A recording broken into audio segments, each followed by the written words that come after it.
বিসমিল্লাহির রহমানির রহিম। আজকে স্কুলের মাঠে সমস্ত নেতাকর্মীদের দেখে আমার চোখ দিয়ে পানি বেরিয়েছে।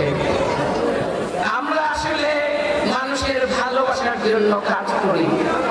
আজকে যারা এই অনুষ্ঠানে উপবিষ্ট আছেন, আমাদের কচুয়ার সমস্ত নেতৃবৃন্দ,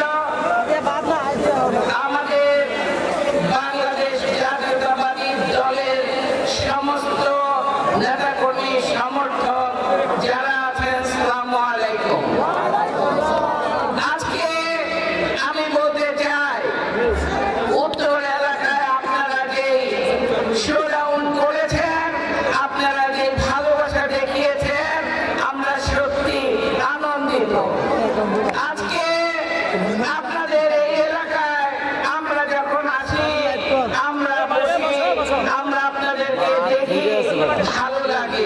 সেই ভালোবাসা দেখে, ভালো লাগা দেখে, ভালোবাসা এবং সেই জায়গা থেকে আজকে আপনাদেরকে দুটি কথা বলবো।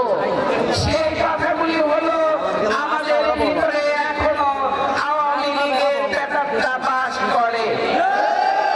তার কারণ আপনারা দেখেছেন, কিছুদিন আগে সাজার কলেজে একটি অপ্রীতিকর ঘটনা ঘটিয়েছিল। আপনারা জানেন কেন ঘটিয়েছে, সেটাও আপনারা জানেন। তার কারণ, বাংলাদেশে যখন